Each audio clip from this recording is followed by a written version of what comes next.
success more than anybody else in your freaking entire life.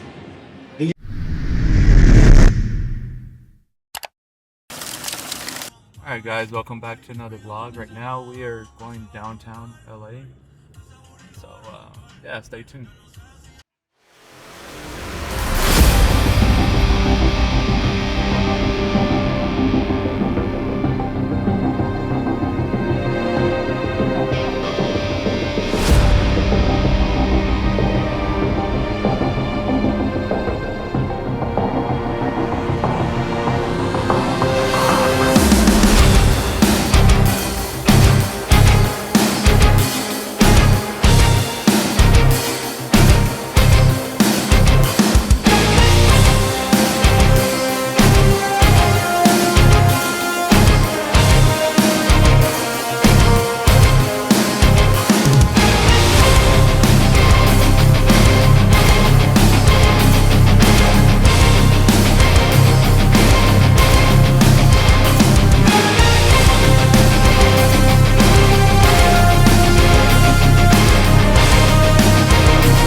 Beautiful.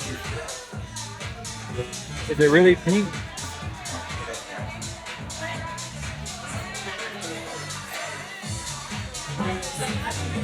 Next time I click with our glasses and then drinking that.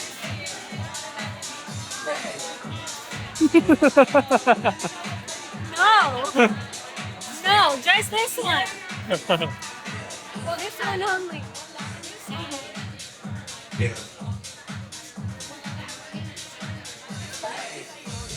We're not even at a club, guys. 104. What are you drinking? A pink spritzer. What? A virgin pink spritzer. I got the pink michelada. Alright guys, I did get the birria. Do I feel it?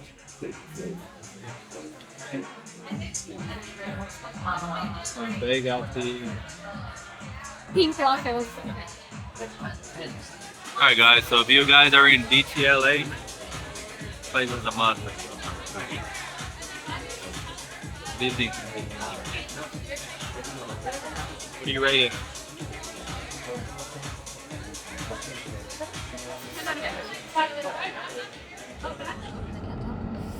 Hey guys, so it is day 2 of today's vlog. Today we are going to a Barbie brunch. I'm going to insert clips of that. So,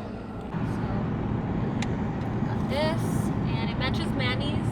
So we're gonna be matching today. We're gonna be so cute. Okay guys, so we barely got done eating. That place was 10 out of 10. I gotta say, the food was on point. It kind of had me a little disappointed because I'm supposed to be losing weight right now and I just couldn't stop eating, so I'm sorry. But well, you I guess... wanted to get birria chilaquiles. Cut. Anyways. Sorry, I didn't know I was exposing you. When you do things like that, that means it comes with, you gotta do some more cardio. Comes with a consequence. It comes with a very big consequences. So you gotta put in the work if you want to be bad. And that's called a balanced diet. Okay, but anyways, we're gonna go to this Gymshark event for day 2. And Bay's over here, no. I'm changing it to my No. outfit. I'm not going to like get naked. I'm just gonna throw this on. But we got these matching t-shirts over there, so that's what we were wearing for Oh, you guys will see clips of our outfits. But yeah, so stay tuned for day 2. Guys, the struggle when you're trying to look changing in the car. when you're trying to look good for a Barbie event, and then I also look good for a fitness event on the same day, but have no time to change. What? I got cute new Gymshark leggings. I gotta wear them. if you guys don't have this motivation to do things, just don't do it. Oh, okay, gotta go. She's over, she's off the seat. Leave me alone. I finally got them up. They want to go over my butt. The struggle. Oh, but these look so cute The on. effort you gotta put. Hold on, I gotta fix them. Don't flash anyone. I'm not naked before. Brake Jackson. I'm joking. No. I'm joking. Oh, okay, I could feel them on there right now. These people are just looking like, what the hell's going on? I'm adjusting my leggings. What, bro? Well, fight. You wanna pull over and fight me? I'm just kidding. They're not even looking, you liar. They were.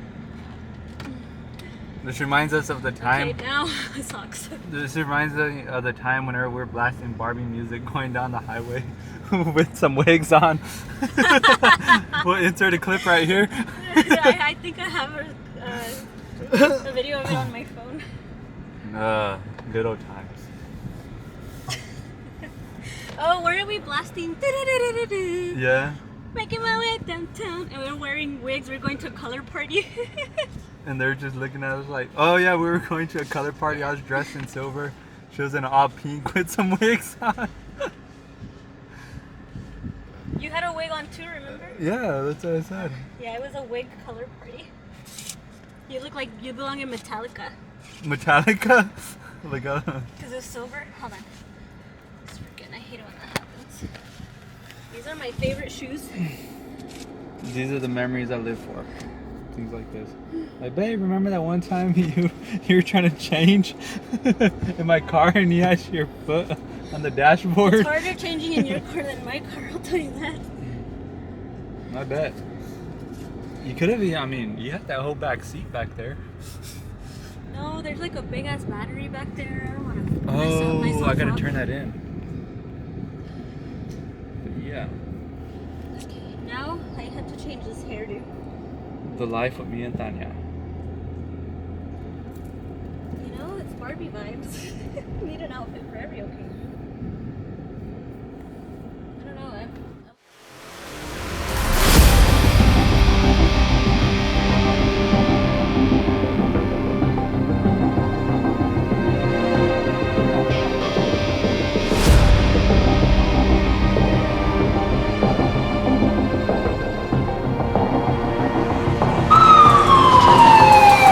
Push that right foot into that bench. Drive that knee up. Perfect. Stay with it. Stay with it. Good. All right, so 10 seconds. All you're going to do is go side to side.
So we're talking about deconstructing a champion's mindset today. I've actually recorded a podcast with both of these guys. Phill I recorded with a couple of days ago here in LA.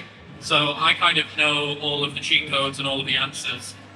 One of my favorite stories that I've learned about you, Phill, you were given this nickname of the gift, which to a lot of people sounds like things were handed to you. You've then got this charisma when you step on stage, 7-time Olympia champion. Can you take me through the first show that you did, how you felt the night before, the day of, what it was like stepping on stage? Oh my gosh. Okay. The night before my first show, I had begged my roommates, who were actually my teammates, when I played Division I basketball in college. So they were still on the team, and I begged them. I said, please, can you take the party that you would normally have on Friday night to somewhere else? Then they went to their girlfriends. Please, don't let them come home like the whole school meeting also run.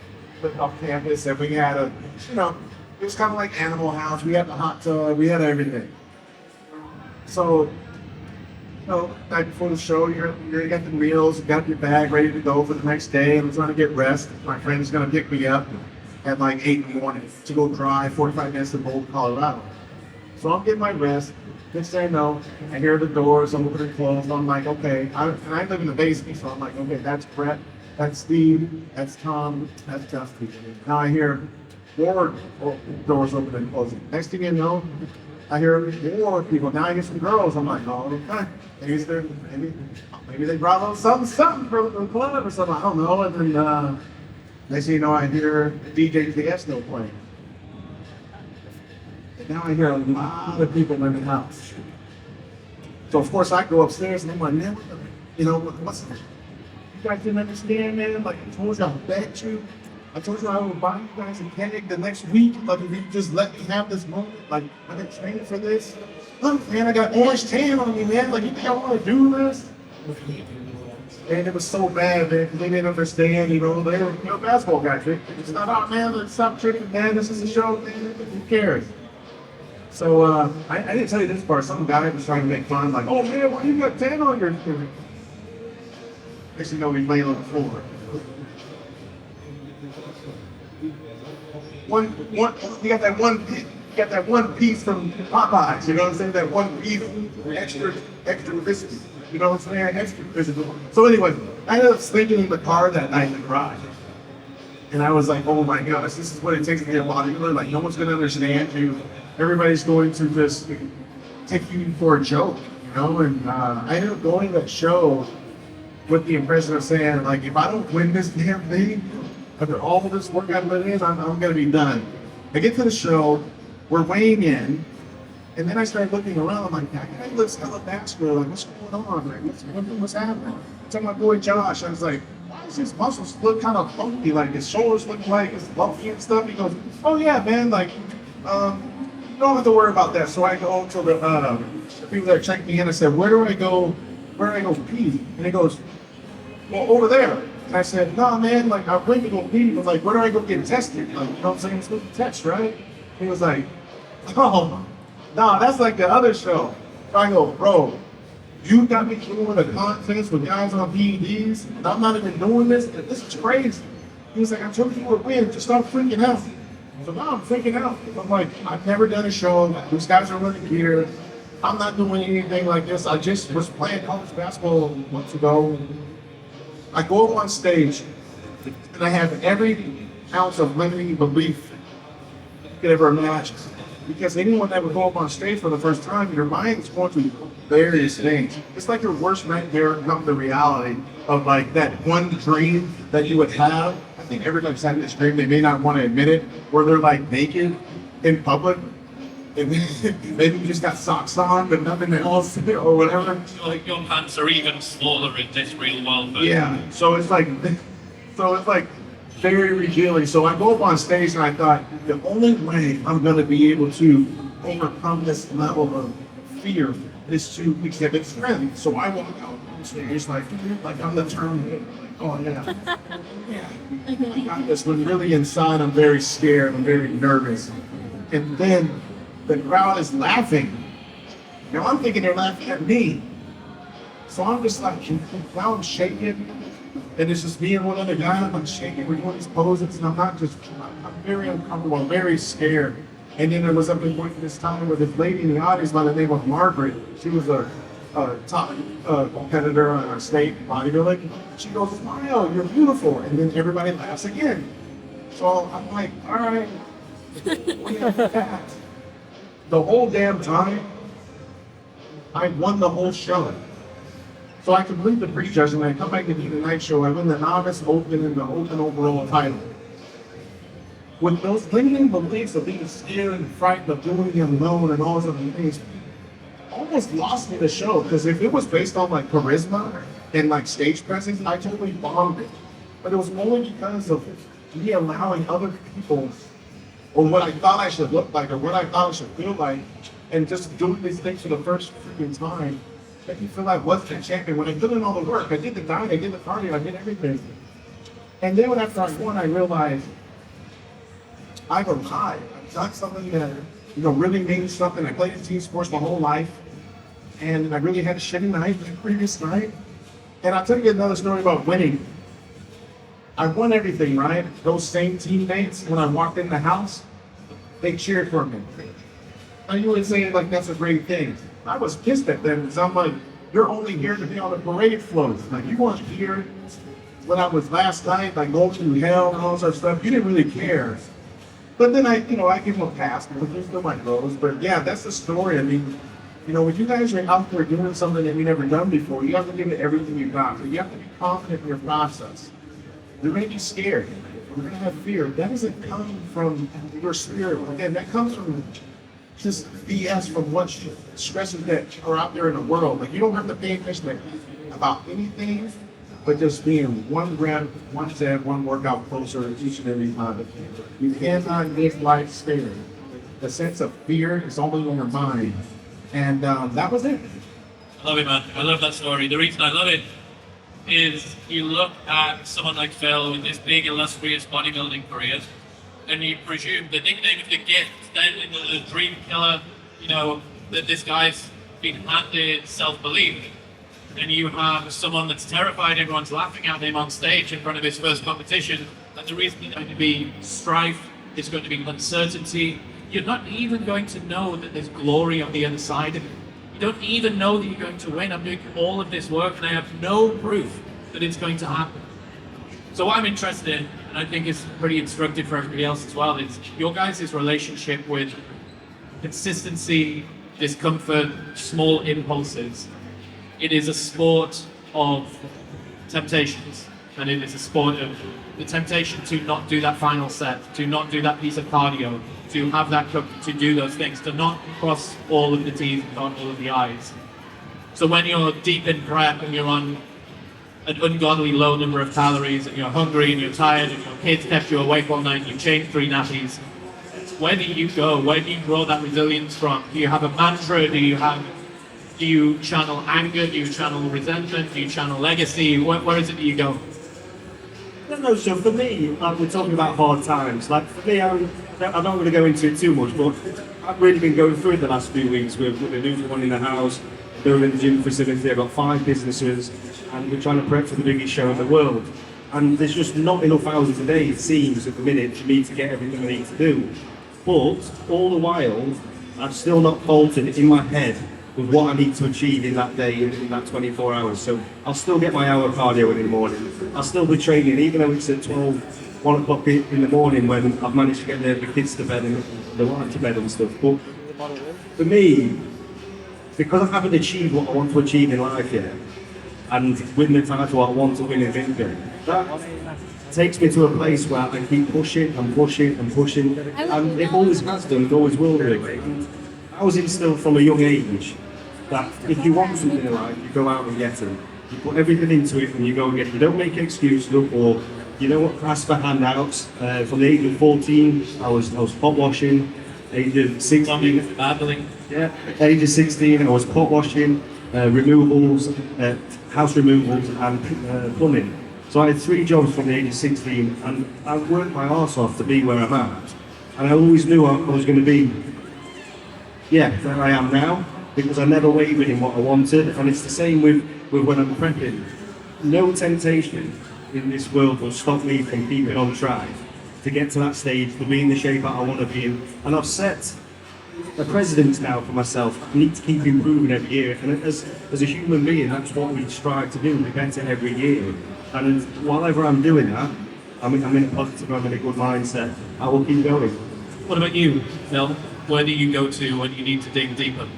Well, I have a responsibility to my future version of self to do the work when no one is watching.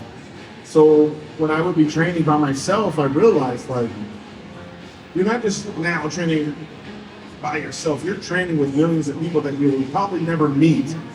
The people that have emailed, the people that have purchased merch from you, the people that have waved to you, the people that have waited hours to meet you. You have to remember, you have a responsibility, Phill. This is the thing that I would be preaching to myself. You have a responsibility to them. Doesn't it feel good to win, Phill? Doesn't it feel awesome to kick some ass? Doesn't it feel good to go remind yourself how great you can be and then remind people they can be great in their life? Then you go for it. And it didn't matter. It didn't matter when, I was going through hardship. It didn't matter because I knew that would only make my story, my movie, my book stronger. We are the director, the leading actor or actress in this film of your own life. Right? I went through too much pain and just give it all up because of, cookies or pizzas or whatever it is, or some limiting beliefs. I was like, the hell with that. What is it going to feel like when you go through all this shit and you keep telling yourself, I'm going to do this. I'm going to reframe every negative thing and say, I am worth this. So that when I'm driving to the gym, I would drive to the gym and I would drive to the gym and I would take this side route where I would always pass this cemetery. And what do we see there? Grave sites, right?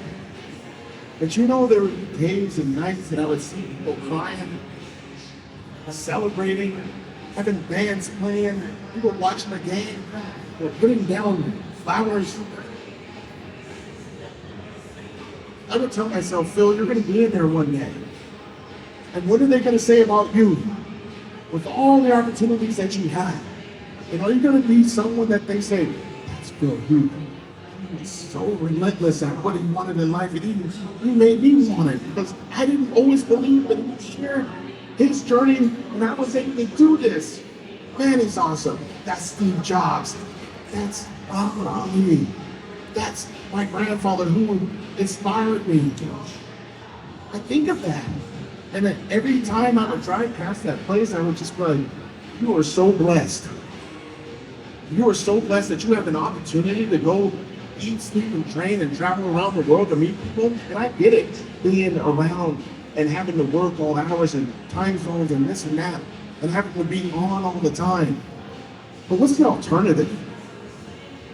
No one know your name and no one know what you did when you had it all. You have it all. Then do it all. And keep doing it. And do it until God tells you, I got something else for you, but you gotta do your job here first. And that's what I did. So then when we win, those tears mean something. When I won that Olympia in 2011, and I broke down crying, it was because of all those lies in the road that I could have chose to quit. That I could have chose that I wasn't good enough. That I could have chose that what someone had to say, that you will never do this. I still remember the day that my ex-girlfriend in college said, what do you want to be after college? And I said, well, I kind of want to get into fitness monitoring. You know what she said? You don't have to look for that.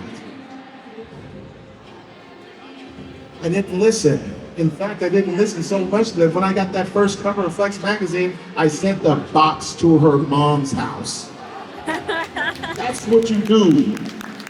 And then after a while, you start stacking these wins.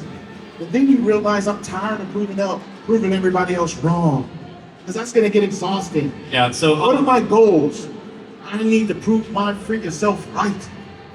If I do the work, and I don't give a damn about anybody, what they got to say about this, because this is my life, and it's going to continue when I'm gone, oh man, it's going to feel great when I die.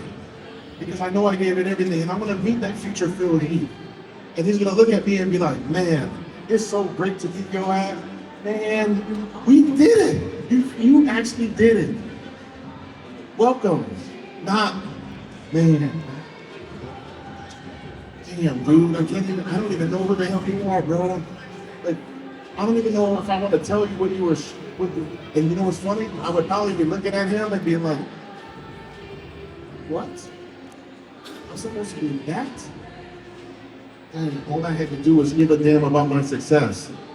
So I want to say this real quick because I know you want to jump in. each and every one of you with that goal that you have to care about your success more than anybody else in your freaking entire life. And you also have to remember to thank your body every day. Thank your body every day because you're putting it through hell sometimes, mentally, physically, emotionally, spiritually. You're putting it through stress. But it's all for a greater purpose. And you have to strive for greatness all the time, especially and when it hurts. Like you said, you got to do it hard. Because there's someone else that you can also inspire. It could be your kids. You know, so you never want to have regret. So that's it. Oh yeah.